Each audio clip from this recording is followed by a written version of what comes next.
राजधानी राजधानी राजधानी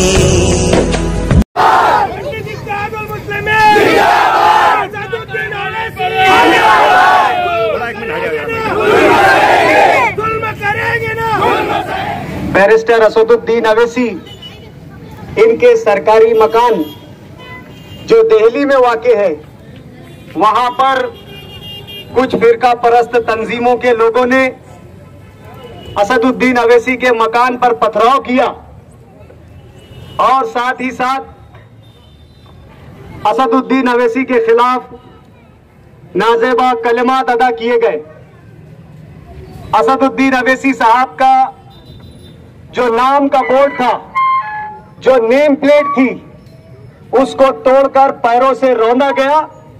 और नाम की बेहुरमती की गई। इसके खिलाफ मालेगांव मजलिसे इत्तेहादुल मुस्लिमीन की जानिब से मजलिसे इत्तेहादुल मुस्लिमीन के जियाले वर्करों के साथ इस घटना के खिलाफ मालेगांव दारुस्सलाम से पैदल चंद लोगों का मोर्चा प्रांत ऑफिस जाने वाला था और जा रहा है। इस मोर्चे के दौरान इस मुल्क के कानून साज, इस मुल्क के घटना के शिल्पकार डॉक्टर बाबा साहेब अंबेडकर के मजस्सबे पर पहुंचकर यह मोर्चा फूल चढ़ाने वाला था। आज ये जो घटना हुई असदुद्दीन अवैसी की, उनके मकान पर जो पथराव किया गया है, असदुद्दीन अवैसी एक सांसद है, एक पार्लियामेंट्रियन है। आज वो इस मुल्क की सबसे बड़ी पंचायत, जहां पर इस मुल्क के कानून के रखवाले बैठते हैं, जहां पर मुल्क का कानून बनता है, जहां पर इस मुल्क की जो सेकुलर रिवायत है, हर वक्त वहां यह माथा पच्ची होती है कि इस मुल्क की सेकुलर रिवायत को कैसे कायम रखा जाए। आज हमारे कौमी सदर बैरिस्टर असदुद्दीन अवैसी, जिसे आज हिंदुस्तान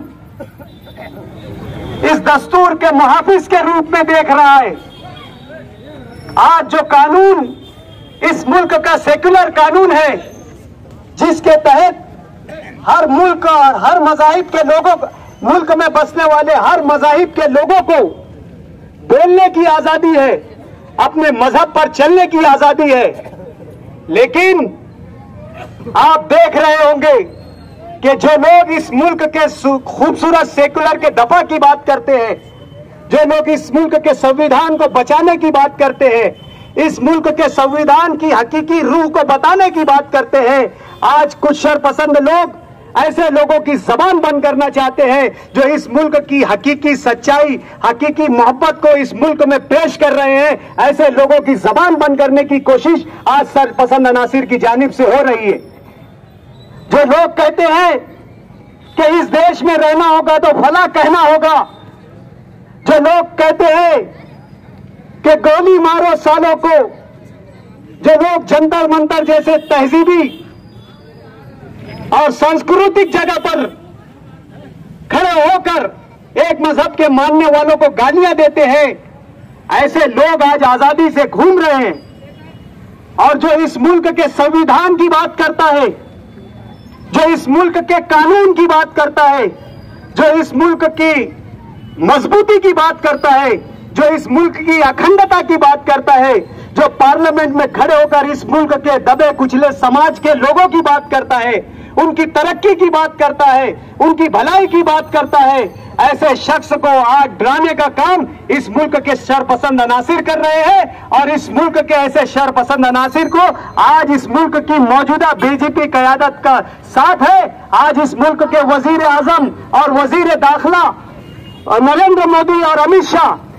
ऐसे शरपसंद अनासिर पे कोई सख्त कार्रवाई नहीं कर रहे हैं और उनकी हिम्मत दिन ब दिन खुलते जा रही है और सच बोलने वालों का और हक बोलने वालों का मुंह बंद करने की कोशिश इस हुकूमत की जानिब से की जा रही है। और इसकी एक मिसाल आज हमारे पास भी आज यहां मौजूद है कि हम जो लोग इस देश की अखंडता के दुश्मन हैं, जो लोग इस देश के संविधान के दुश्मन हैं, जो लोग इस मुल्क के बोलने वाले की बोलने की आजादी छीनने की कोशिश कर रहे हैं, ऐसे लोगों के खिलाफ जब मुकामी मजलिस इत्तेहादुल मुस्लिमीन अपना एहतजाज दर्ज करवाने के लिए निकलती है तो बीच रास्ते में पुलिस उसे रोक लेती है और सच्चाई की आवाज दबाई जाती है। आज हम हक की लड़ाई लड़ रहे हैं, हम इस मुल्क के कानून की दफा की लड़ाई लड़ रहे हैं, इस मुल्क के सेक्युलरिज्म की लड़ाई लड़ रहे हैं, इस मुल्क की भलाई की लड़ाई लड़ रहे हैं। आज चाहे हमें जेलों में जाना पड़े, चाहे कितनी मुसीबतें उठाना पड़े, हम हमारी ये लड़ाई छोड़ेंगे नहीं। हम पुलिस से बोलते हैं कि 15 मिनट के अंदर हमें जाने की इजाजत दे, वरना हमें गिरफ्तार करे, नहीं तो हम रोड पर बैठ जाएंगे। ये हमारा संवैधानिक हक है, हम हर जुल्म के खिलाफ आवाज उठा सकते हैं, ये हमारा हक है। और आज हम इस जुल्म के खिलाफ आवाज उठाने के लिए निकले हैं। हम कानून के मानने वाले हैं, कानून का पालन करने वाले हैं। अगर पुलिस इंतजामिया हमसे कहती है कि यहाँ रुक जाए तो हम रुक गए, लेकिन एक वक्त तक अगर 15 से 20 मिनट के अंदर पुलिस इंतजामिया हमारा जाने का फैसला नहीं करती है तो हम रोड पर बैठेंगे। फिर चाहे पुलिस इंतजामिया हमें गिरफ्तार करे या हम पर जुल्म और तशद्दुद करे, हमें बर्दाश्त रहेगा, लेकिन हम सच्चाई की आवाज को बंद नहीं कर सकते।